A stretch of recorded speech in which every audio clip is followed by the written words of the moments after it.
Hello and good morning everyone. आज के इस लेक्चर में हम एडवांस क्वांटम मैकेनिक्स की एक प्रॉब्लम को डिस्कस करेंगे जो कि एक स्टूडेंट्स के द्वारा पूछी गई है। और प्रॉब्लम है अपने पास डिराक डेल्टा पोटेंशियल। और ये जो टॉपिक है वो एग्जाम पॉइंट ऑफ व्यू से बहुत ज़्यादा इंपॉर्टेंट है। अगर ये टॉपिक आपके सिलेबस में है तो ये डेफिनेटली 20 या 16 मार्क्स के अंदर पूछा जाएगा। ठीक है, तो स्टार्ट करते हैं। तो सबसे पहले हम यहाँ पे बात करेंगे कि इस टॉपिक के अंदर हम करने क्या वाले हैं। तो इससे पहले वाले लेक्चर्स के अंदर हमने पार्शियल वेव मेथड पढ़ा था और वहाँ पे हमने क्रॉस सेक्शन का रिजल्ट निकाला था। और जो क्रॉस सेक्शन का रिजल्ट था वो कितना निकाला था, हमने क्रॉस सेक्शन का रिजल्ट निकाला था, मैं यहाँ पे लिख देता हूँ।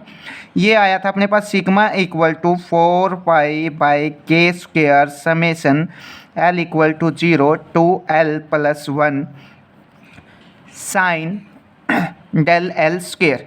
ये वाला क्रॉस सेक्शन का रिजल्ट हमने पार्शियल वेव मेथड के अंदर निकाला था। अगर आप ये वीडियो देखना चाहते हैं तो पार्शियल वेव मेथड का जो लिंक है वो आपके इस वीडियो के डिस्क्रिप्शन बॉक्स में मिल जाएगा, या फिर आप यूट्यूब पे जाके सर्च कर सकते हैं partial wave method by constant पागल, तो वहाँ पे भी आपको वो मिल जाएगा। ठीक है, तो इस क्रॉस सेक्शन का यूज करके अपने को क्या करना है, यहाँ पे अपने को निकालना है ये जो अपने पास साइन स्क्वेयर डेल एल है, ये साइन स्क्वेयर डेल एल है। यहाँ पे साइन स्क्वेयर डेल एल की वैल्यू निकालनी है अपने को डिराक डेल्टा पोटेंशियल को सोल्व करके। ठीक है, और ये सब किस पे करना है, लो एनर्जी पे करना है। लो एनर्जी पे जो एल की वैल्यू वो कितना हो जाएगी, 0 हो जाएगी। तो अपने को वैल्यू किसकी चाहिए, साइन स्क्वेयर डेल नोट की वैल्यू अपने को निकालनी है किसकी हेल्प से, डिराक डेल्टा पोटेंशियल की हेल्प से। ठीक है, अब डिराक डेल्टा पोटेंशियल हमने यहाँ पे क्या लिया है, डिराक डेल्टा पोटेंशियल होता है अपने पास V of R equal to beta delta R minus ए।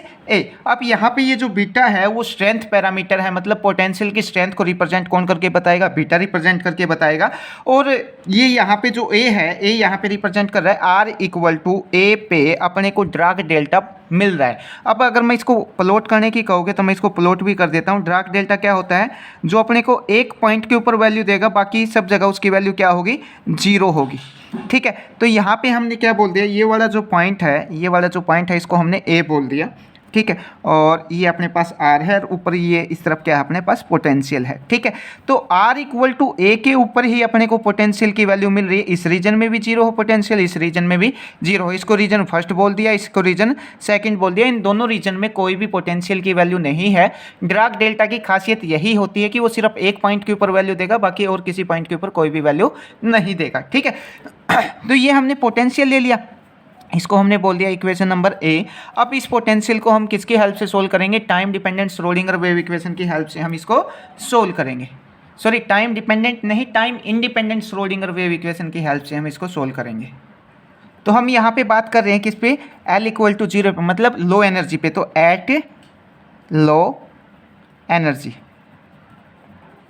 ठीक है, तो हमने जो श्रोडिंगर वेव इक्वेशन ली है वो क्या ली है, curly square u by curly r square plus 2 mu by H bar square E minus V of r, और साथ में क्या लिखा है, u of r equal to 0। ठीक है, ये हम किस रीजन के लिए कर रहे हैं इसको सोल्व, फर्स्ट रीजन के लिए हम इसको सोल्व कर रहे हैं। तो हमने यहाँ पे लिखा इन रीजन फर्स्ट पोटेंशियल कितना है अपने पास, 0 है।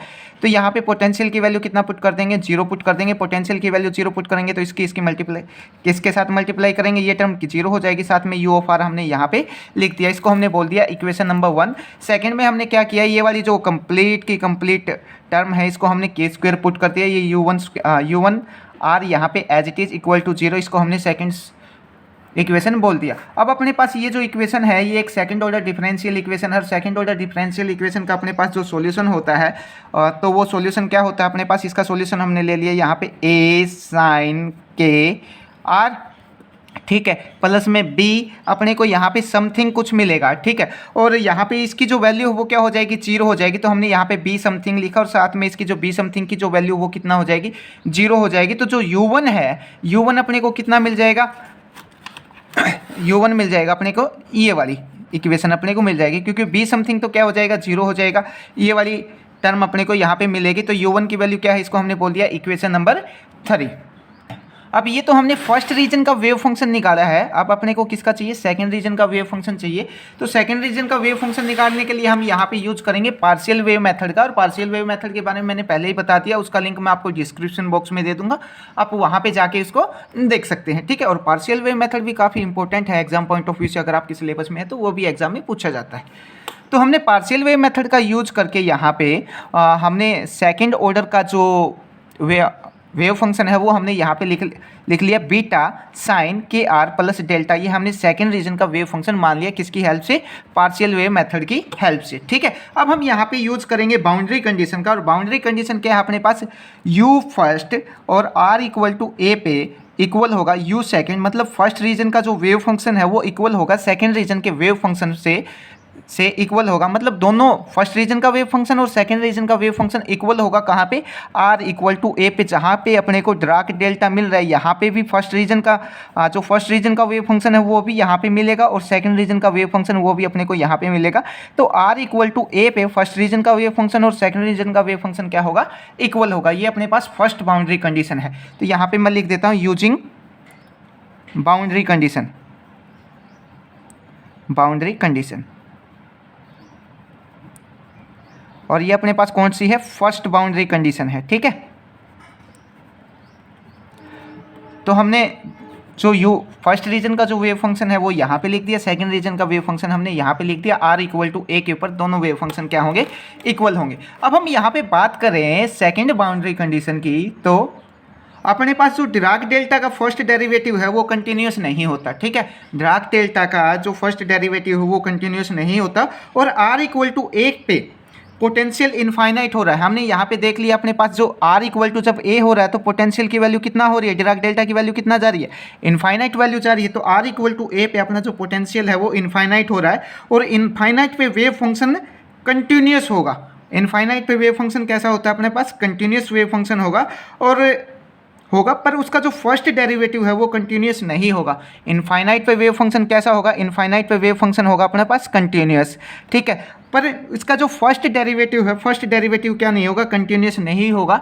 अब अगर फर्स्ट डेरिवेटिव कंटिन्यूस नहीं होगा तो अपने पास जो लेफ्ट लिमिट और जो राइट लिमिट है वो इक्वल नहीं होंगी। ठीक है, तो हमने यहाँ पे क्या लिया? r इक्वल टू a पे अपना जो पोटेंशियल है वो कितना हो जाएगा? इनफाइनाइट हो जाएगा। ठीक है, और जब ये पोटेंशियल इनफाइनाइट होगा तो लेफ्ट लिमिट और राइट लिमिट दोनों अपने पास क्या नहीं होंगी? इक्वल नहीं होंगी। तो हमने जो अपने पास फर्स्ट रीजन का जो वेव फंक्शन है उसका r के रिस्पेक्ट में डिफरेंशिएशन किया, डेरिवेटिव किया। ठीक है, r इक्वल टू a पे हमने सेकंड रीजन का जो वेव फंक्शन है उसका r के रिस्पेक्ट में डिफरेंशिएशन किया at r equal to a पे। तो इन दोनों वेव फंक्शन का जो डेरिवेटिव है, फर्स्ट डेरिवेटिव, वो इक्वल नहीं होगा कहाँ पे? r इक्वल टू a के ऊपर। तो हमने यहाँ पे ये बीच में अनइक्वलिटी का साइन लगाया है। ठीक है, उसके बाद अगले स्टेप में हमने यहाँ पे क्या किया? हमने फिर से यहाँ पे किसका? Time independent Schrodinger wave equation का यूज किया है, और हमने डायरेक्ट यहाँ पे एक स्टेप किया। Time independent Schrodinger wave equation क्या थी अपने पास? करली स्क्वायर u बाय करली r स्क्वायर और प्लस में 2 mu by h bar square और e minus v of r, ठीक है, into u of r second. ठीक है, सेकंड रीजन के लिए सोल्व कर रहे हैं तो यहाँ पे भी हम क्या लगा देते हैं? सेकंड लगा देते हैं, और यहाँ पे भी सेकंड लगा देते हैं इक्वल टू 0। ठीक है, इसको इसके साथ मल्टीप्लाई करके लिखा, इसको इसके साथ मल्टीप्लाई करके लिखा, तो डायरेक्ट हमने यहाँ पे एक स्टेप छोड़ के इसको लिख दिया, वो हमने यहाँ पे बता दिया। ठीक है, अब नेक्स्ट स्टेप में हमने क्या किया? नेक्स्ट स्टेप में ये वाली टर्म हमने यहाँ पे एज इट इज रखी, और इस u ऑफ r को मैंने इसके साथ भी मल्टीप्लाई करवाया और इसके साथ भी मल्टीप्लाई करवाया, तो ये तो हमने यहाँ पे लिख दिया। अब ये जो माइनस वाली जो टर्म है इसको उठा के हम इक्वल टू की साइड से उस तरफ लेके गए, उस तरफ जाके ये किसकी हो जाएगी? प्लस की हो जाएगी। ठीक है, अब अपने को यहाँ पे क्या करना है? अपने को यहाँ पे अमाउंट ऑफ डिसकंटिन्यूटी निकालनी है। तो अमाउंट ऑफ डिसकंटिन्यूटी निकालने के लिए हम इसको इंटीग्रेट करेंगे लेफ्ट लिमिट से राइट लिमिट तक। ठीक है, और जब लेफ्ट से राइट तक हम इसको इंटीग्रेट करेंगे तो अपने पास क्या निकल जाएगी? अमाउंट ऑफ डिसकंटिन्यूटी निकल जाएगी। ठीक है, तो नेक्स्ट स्टेप में हमने यही किया है, इंटीग्रेट बोथ साइड, और जो लिमिट है वो r equal to a minus epsilon to a plus epsilon, और यहाँ पे जो एप्साइलन है, एप्साइलन को हमने कितना मान लिया? एप्साइलन टेंस टू हमने इनफाइनाइट मान लिया। ठीक है, अब इसको इंटीग्रेट करेंगे हम अगले स्टेप के अंदर। तो ये हमने यहाँ पे इसको इंटीग्रेट करके लिख दिया। लास्ट इक्वेशन क्या थी अपने पास? लास्ट इक्वेशन ये वाली थी। ठीक है, इसको हमने इंटीग्रेट कर दिया बोथ साइड, कहाँ से कहाँ तक? a minus epsilon to a plus epsilon तक हमने यहाँ पे इसको इंटीग्रेट कर दिया। इंटीग्रेट करने के बाद अपने पास ये इक्वेशन आएगी। अब इस इंटीग्रेशन को सोल्व करना है। सोल्व करने के लिए हम यहाँ पे क्या करेंगे? ये जो फर्स्ट डेरिवेटिव है, फर्स्ट इंटीग्रेशन है, इसको सोल्व करते हैं। इंटीग्रेशन से ये एक डिफरेंशिएशन क्या हो जाएगा? कैंसिल हो जाएगा। और ये वाला अगर मैं फंक्शन देखूं तो ये फंक्शन कैसा है? u ऑफ r अपने पास कंटिन्यूस फंक्शन है। u ऑफ r अपने पास कंटिन्यूस फंक्शन, और कंटिन्यूस फंक्शन का जो डेरिवेटिव वो कितना हो जाएगा? यहाँ पे 0 हो जाएगा। तो ये कंप्लीट डेरिवेटिव कितना आ जाएगा अपने पास? 0 आ जाएगा। ये वाला जो कंटिन्यूस फंक्शन का जो इंटीग्रेशन है, सॉरी डेरिवेटिव बोल दिया था, ये जो इंटीग्रेशन है वो कितना हो जाएगा, 0 हो जाएगा। ये वाली टर्म एज इट इज इसके समथिंग मल्टीप्लाई 0, ये कंप्लीट टर्म क्या हो जाएगी अपने पास, 0 हो जाएगी। तो यहाँ पे हमने एक इंटीग्रेशन से डिफरेंशिएशन कैंसिल किया, ठीक है। ये कंटिन्यूस फंक्शन है, कंटिन्यूस फंक्शन का जो इंटीग्रेशन है वो कितना हो जाएगा, 0 हो जाएगा। उसके बाद बात करते हैं ये वाली टर्म की। अब यहाँ पे हम ड्राग डेल्टा की वैल्यू का यूज, ड्राग डेल्टा की जो प्रॉपर्टी है उनका यूज कर लेते हैं। और ड्राग डेल्टा की प्रॉपर्टी का जब यूज करेंगे तो इसका जो सॉल्यूशन है वो अपने को कितना मिल जाएगा, ये मिल जाएगा u ऑफ a, अपने को इसका सॉल्यूशन मिल जाएगा इस कंप्लीट टर्म का। ड्राग डेल्टा की प्रॉपर्टी को यूज करके हमने इसको सोल्व किया है, ठीक है। तो ये वाली जो टर्म है वो हमने यहाँ पे एज इट इज उतार दी, एक इंटीग्रेशन से एक डिफरेंशिएशन कैंसिल किया तो एक डेरिवेटिव बच जाएगा। यहाँ पे अपर लिमिट ये है, लोअर लिमिट अपने पास ये है, plus 2 mu E by h cut square as it is. और कंटिन्यूस फंक्शन का इंटीग्रेशन किया तो वो अपने को कितना देगा, 0 देगा। और इक्वल टू में क्या है अपने पास, ये वाली टर्म है 2 mu beta h bar square, ये एज इट इज। और इस कंप्लीट को जब सोल्व किया तो यू ऑफ ए मिल जाएगा ड्राग डेल्टा की प्रॉपर्टी को यूज करके, ठीक है। अब ये वाली टर्म कितना हो जाएगी, 0 समथिंग मल्टीप्लाई 0 0। अब यहाँ पे क्या करेंगे, upper limit minus lower limit put करेंगे। तो हमने यहाँ पे क्या किया, एक बार तो अपर लिमिट रखी और एक बार यहाँ पे क्या रखी, लोअर लिमिट रखी, ठीक है। और इक्वल टू में ये वाली जो टर्म है वो हमने यहाँ पे एज इट इज रख दी। अब हमने मान लिया अपने पास ये जो अपर लिमिट है, अपर लिमिट के लिए हम मान लेते हैं कि ये रीजन कौन सा अपने पास, सेकंड रीजन है। और लोअर लिमिट के लिए हम क्या मान लेते हैं कि अपने पास ये फर्स्ट रीजन है। तो सेकंड रीजन में क्या हो जाएगा, u सेकंड हो जाएगा और फर्स्ट रीजन में क्या हो जाएगा, u फर्स्ट हो जाएगा, ठीक है। तो हमने यहाँ पे यही लिखा है, curly u second by curly r at r equal to a minus curly u first by curly r at r equal to a, ठीक है, equal to 2 mu beta h bar square. और ये वाली टर्म तो हमने यहाँ पे as it is उतार ली, ठीक है। अब हमने क्या क्या किया, अपने पास जो इक्वेशन नंबर 3 थी और इक्वेशन नंबर 4 थी, मैं एक बार दिखा देता हूँ अपने पास इक्वेशन नंबर 3 और 4 क्या थी। इक्वेशन नंबर 4 तो अपने पास ये वाली रही जिसमें अपने पास u सेकंड की वैल्यू है। और इक्वेशन नंबर जो 3 है, इक्वेशन नंबर 3 में अपने पास किसकी वैल्यू है, u फर्स्ट की वैल्यू है, ठीक है। अब 3 और जो 4 है इन दोनों का r के रिस्पेक्ट में डेरिवेटिव करूंगा, r के रिस्पेक्ट में डेरिवेटिव करूंगा, वो मैं कहाँ पे पुट कर दूंगा, u सेकंड की जो वैल्यू उसका r के रिस्पेक्ट में डेरिवेटिव किया यहाँ पे पुट कर दिया, u फर्स्ट की जो वैल्यू उसका r के रिस्पेक्ट में डेरिवेटिव किया यहाँ पे पुट कर दिया। बिल्कुल आसान सा डेरिवेटिव हो तो आप डायरेक्टली पुट कर सकते हैं, ठीक है। तो u फर्स्ट की वैल्यू अपने पास ये है, इसका करली u बाई करली r कर दिया, ये सेकंड की वैल्यू है, इसका भी क्या कर दिया, करली u बाई करली r हमने यहाँ पे कर दिया, ठीक है। जब हम इसका डेरिवेटिव करेंगे तो u सेकंड का डेरिवेटिव करेंगे तो अपने पास ये आ जाएगा, ठीक है। और फर्स्ट का डेरिवेटिव करेंगे तो ये वाली टर्म आ जाएगी, ठीक है। और ये दोनों को उठा के हमने कहाँ पे रखा, ये वाली जो इक्वेशन है इसको मैंने बोल दिया b, ठीक है। डेरिवेटिव करने के बाद इस b इक्वेशन में पुट कर देंगे, पुट करने के बाद अपने पास ये वाली इक्वेशन आ जाएगी जिसको हमने बोल दिया इक्वेशन नंबर 6। अब नेक्स्ट स्टेप में हम क्या करने वाले हैं, जो लास्ट इक्वेशन अपने पास आई थी उस लास्ट इक्वेशन को हमने क्या किया, यहाँ पे ये जो इक्वेशन है 2 mu by H bar square mu beta mu U A, यहाँ पे ये जो यू ए है, यू ए की हम वैल्यू कहाँ से निकालेंगे, अपने पास जो इक्वेशन नंबर 5 है 5 से हम किसकी वैल्यू रख देंगे, इक्वेशन नंबर यू ए की वैल्यू रख देंगे 5 इक्वेशन से। और ये वाली वैल्यू आएगी अपने पास, ठीक है। इस यू ए की जगह हम कौन सी वैल्यू रख देंगे, बीटा साइन के आर प्लस डेल नोट, ये वाली वैल्यू हम यहाँ पे रख देंगे। वैल्यू रखने के बाद अपने पास कौन सी इक्वेशन आ जाएगी, ये वाली इक्वेशन आ जाएगी, ठीक है।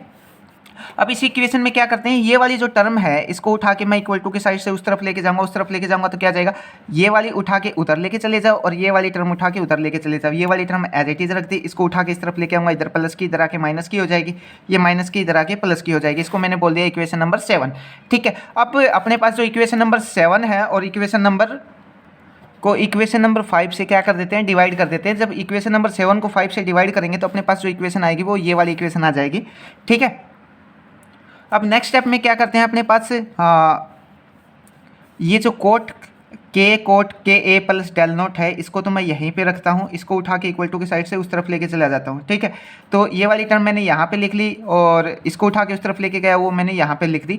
अब नेक्स्ट में क्या करते हैं, ये जो कोट के ए प्लस डेल नोट है इसको हम क्या कर लेंगे, ओपन कर लेंगे। ओपन करेंगे तो क्या आ जाएगा अपने पास, ये वाली टर्म यहाँ पे एज इट इज आ जाएगी। इसको ओपन करेंगे तो के कोट के ए और कोट डेल नोट, ठीक है, -1 कोट के ए प्लस डेल नोट, यह वाली वैल्यू आ जाएगी। इसको ओपन करेंगे, ये डायरेक्ट आपको याद करना पड़ेगा, ठीक है। इसको ओपन किया तो ये वाली वैल्यू मिलेगी, राइट हैंड साइड की जो टर्म है उसको एज इट इज उतार लिया। अब नेक्स्ट स्टेप में क्या करते हैं, ये जो नीचे वाली जो डिवाइड में जो टर्म है इसको उठा के इक्वल टू की साइड से उस तरफ लेके चला जाता हूँ, ठीक है, उस तरफ लेके चले गए। नेक्स्ट में अब यहाँ पे किसकी बात कर रहे हैं हम, लो एनर्जी की बात कर रहे हैं। लो एनर्जी पे क्या हो जाएगा, अपने पास जो के ए है, के ए स्मॉल हो जाएगा डेल नोट, और के ए स्मॉल होगा तो डेल नोट भी क्या हो जाएगा, बहुत ज़्यादा स्मॉल हो जाएगा। तो नेक्स्ट स्टेप में हमने यही किया, ऊपर वाली टर्म यहाँ पे एज इट इज, नीचे वाली उठा के इक्वल टू के साइड से उस तरफ लेके चला गया, तो ये इधर डिवाइड में थे, उधर जाके किस में हो जाएगी, मल्टीप्लाई में। बाकी की टर्म हमने यहाँ पे एज इट इज रख ली। अब इसके बाद नेक्स्ट स्टेप में हम क्या करने वाले हैं, ये के जो है उस के से हम क्या कर लेंगे, के को उठा के इधर लेके आएंगे तो के इधर क्या आ जाएगा, डिवाइड में भी अपने को देखने को मिलेगा, तो यहाँ पे के भी आएगा, ठीक है। अब नेक्स्ट स्टेप में क्या करेंगे, इस कोट के की मल्टीप्लाई पहले इस कोट के के साथ करूँगा, फिर कोट डेल नोट के साथ करूँगा, फिर इस 2 mu beta by H bar beta h bar square के की इसकी मल्टीप्लाई इसके साथ करूँगा और इसकी मल्टीप्लाई इसके साथ करूँगा, ठीक है। नेक्स्ट स्टेप में ये मल्टीप्लाई हमने यहाँ पे डायरेक्टली करके लिख रखी है, ठीक है। तो मल्टीप्लाई करने के बाद क्या जाएगा, जो लेफ्ट हैंड साइड की जो टर्म है वो हमने यहाँ पे एज इट इज रख ली, ठीक है, और जो राइट हैंड साइड की जो टर्म है उसको हमने मल्टीप्लाई करके यहाँ पे लिख लिया, ठीक है। अब ये वाली जो टर्म है, ये वाली जो टर्म है, इससे ये वाली क्या हो जाएगी, कैंसिल हो जाएगी, ठीक है। जो बची हुई टर्म है 1 को उठा के उधर लेके जाऊंगा, इधर माइनस का उधर जाके किसका हो जाएगा, प्लस का हो जाएगा, तो 1 प्लस कोट स्क्वायर के ए। और यहाँ पे अपने पास ये वाली जो टर्म है ये क्या है, अपने पास कोट के ए है, तो इस कोट के ए को, कोट के ए को मैं क्या लिख सकता हूँ, यहाँ पे 1 बाय टेंजेंट लिख सकता हूँ, 1 बाय टेंजेंट के ए लिख सकता हूँ। अब जो टेंजेंट के ए है, यहाँ पे जो एंगल है वो बहुत ज़्यादा क्या है, स्मॉल है, एंगल बहुत ज़्यादा स्मॉल है, तो ये टेंजेंट के ए किसके बराबर हो जाएगा, के ए के बराबर हो जाएगा, ठीक है। तो नेक्स्ट स्टेप में ये 1 उधर लेके गया तो क्या आ जाएगा, 1 प्लस कोट के ए। अब ये वाली जो टर्म है इसको मैंने किस में चेंज किया, पहले 10 में चेंज किया, एंगल बहुत ज़्यादा स्मॉल था तो टेंजेंट के ए किसके इक्वल हो जाएगा, के ए के इक्वल हो जाएगा, तो ये कोट के ए को मैंने क्या लिखा, 1 बाय के ए। आगे वाली टर्म यहाँ पे एज इट इज ये कैंसिल हो चुकी है, ये जो टर्म है 2 mu by H bar square के ये हमने यहाँ पे एज इट इज रख ली। अब नेक्स्ट स्टेप में 1 प्लस कोट स्क्वायर के ए, ये अपने पास क्या हो जाएगा, कोसिकेंट स्क्वायर के ए हो जाएगा, 1 बाय के ए एज इट इज, ये वाली टर्म एज इट इज, और ये भी हमने यहाँ पे एज इट इज रखी। नेक्स्ट स्टेप में क्या करते हैं, ये वाली जो टर्म है इसको उठा के इक्वल टू की साइड से उस तरफ लेके चले जाते हैं, इधर ये किसकी, या फिर ये दोनों जो टर्म है, ये दोनों हैं, इनको उठा के इक्वल टू की साइड से उस तरफ लेके चले जाएंगे, तो ये वाली टर्म हमने यहाँ पे एज इट इज रखी, ये इधर प्लस की हैं दोनों, उधर जाके किसकी हो जाएंगी, माइनस की हो जाएंगी, ठीक है। अब नेक्स्ट स्टेप में क्या किया, ये वाली जो टर्म है इसको उठा के उस तरफ लेके चला जाऊंगा, उस तरफ लेके चला जाऊंगा, तो इससे तो ये क्या हो जाएगा, कैंसिल हो जाएगा, क्योंकि नीचे वाले ऊपर जाएंगे और ऊपर वाले नीचे आएंगे तो कैंसिल हो जाएगा। और साथ में जो कोसिकेंट स्क्वायर के है इसके साथ क्या आ जाएगा, इसके साथ देखने को मिलेगा अपने को एच स्क्वायर के डिवाइड बाई 2 म्यू बीटा, इसके साथ ये वाली टर्म यहाँ पे आ जाएगी, ठीक है। और ये 1 बाय के एज इट इज ये कैंसिल हो चुका है, कोस के साथ ये वाली टर्म हमने यहाँ पे लिख दी, ठीक है। अब नेक्स्ट स्टेप में हम क्या करेंगे, अपने पास ये जो कोसिकेंट स्क्वायर के है इसको हम क्या लिख सकते हैं, जो कोसिकेंट है कोसिकेंट, इसको हम क्या लिख सकते हैं, 1 बाई साइन थीटा लिख सकते हैं, ठीक है। दोनों तरफ स्क्वायर करूँ तो स्क्वायर भी लिख सकता हूँ, ठीक है। अब यहाँ पे एंगल बहुत ज़्यादा स्मॉल है तो साइन थीटा को मैं क्या लिख सकता हूँ, साइन थीटा को मैं लिख सकता हूँ ओनली थीटा, और थीटा क्या है अपने पास, के ए है, थीटा क्या है अपने पास, के ए है, तो यहाँ पे क्या आ जाएगा, 1 बाय के ए का होल स्क्वायर आ जाएगा, क्योंकि साइन कोसिकेंट स्क्वायर है, ठीक है। तो नेक्स्ट स्टेप में हमने यही किया, कोसिकेंट को हमने किस में चेंज कर लिया, साइन 1 बाय साइन थीटा में चेंज किया। साइन थीटा क्या है, बहुत ज़्यादा स्मॉल है तो ये वाले आ जाएगा, कोसिकेंट स्क्वायर के ए की जगह हमने क्या लिख दिया, 1 बाय के स्क्वायर लिख दिया, ठीक है। अब डेल नोट तो यहाँ पे एज इट इज माइनस, ये माइनस का साइन भी यहाँ पे, और इस कंप्लीट टर्म में से 1 बाय के बाहर निकाल लेते हैं, तो हमने यहाँ से 1 बाय के ए बाहर निकाला तो यहाँ पे स्क्वायर है, एक के नीचे बचेगा और एक के क्या है अपने पास ऊपर है, एक के से के क्या हो जाएगा, कैंसिल हो जाएगा, तो यहाँ पे कितना बच जाएगा, ए बच जाएगा, ठीक है। अब अपने को यहाँ पे किसकी वैल्यू मिलेगी, कोट डेल नोट की वैल्यू अपने को यहाँ पे मिलेगी। अब अपने को क्या करना है, इस कोट डेल नोट की जो वैल्यू है इसको अपने को चेंज करना है साइन में, ठीक है। तो अब इसको चेंज करने के लिए एक दो जो स्टेप हैं वो मैं आपको यहाँ पे बता देता हूँ। तो अपने पास क्या होता है, ये होता है साइन थीटा इक्वल टू मैं क्या लिख सकता हूँ, 1 बाय कोसिकेंट थीटा लिख सकता हूँ, ठीक है। अब दोनों तरफ स्क्वायर कर दूँ, sine square theta equal to 1 by cosecant square theta, और जो 1 बाय कोसिकेंट स्क्वायर थीटा इसको कैसे लिख सकते हैं, ये आ जाएगा अपने पास कोसिकेंट स्क्वायर माइनस थीटा भी साथ में, और cos square theta, sorry cos नहीं cot, cot square theta equal to 1। किसकी वैल्यू चाहिए? कोसिकेंट स्क्वायर की वैल्यू चाहिए। इसको उठा के उधर लेके चला जाऊंगा, क्या आ जाएगा? कोसिकेंट स्क्वायर थीटा, और ये आ जाएगा 1 प्लस कोट स्क्वायर थीटा। तो यहाँ पे ये जो कोसिकेंट है साइन स्क्वायर सॉरी, ये क्या आ जाएगा? 1 बाय, इसकी जगह क्या लिख दूंगा? 1 plus cot square theta. Theta की जगह हम क्या लेके चल रहे हैं? डेल्टा लेके चल रहे हैं, तो हमने यहाँ पे क्या लिख दिया? डेल नोट लिख दिया। अब डेल नोट की वैल्यू तो है अपने पास, कोट डेल नोट की वैल्यू ये रही, हाँ ये वाली वैल्यू रही किसकी? कोट डेल नोट की। तो कोट डेल नोट की वैल्यू मैं यहाँ पे रख दूंगा, ठीक है। अब ये स्क्वायर मैं इस तरफ लेके आऊँगा, तो ये क्या आ जाएगा? Sine equal to 1 by under the root 1 plus cot square del naught, ये वाली वैल्यू आ जाएगी। अब कोट डेल नोट की वैल्यू है, इसका स्क्वायर करके मैं कहाँ पे पुट करूँगा? यहाँ पे पुट करूँगा। किसकी वैल्यू आ जाएगी अपने पास? साइन डेल नोट की वैल्यू आ जाएगी, ठीक है। अपने को वैल्यू किसकी चाहिए थी? अपने को वैल्यू चाहिए थी, एक सेकेंड आगे बता देता हूँ। ये था अपने पास, हाँ क्रॉस सेक्शन क्या था? Sigma equal to 4 pi divide by K square summation L equal to 0 to L plus 1, और sine del naught, del L था, ठीक है। और लो एनर्जी के लिए एल इक्वल टू कितना पुट किया था? 0 पुट किया था। एल की वैल्यू 0 पुट करूँगा तो ये टर्म कितना हो जाएगी?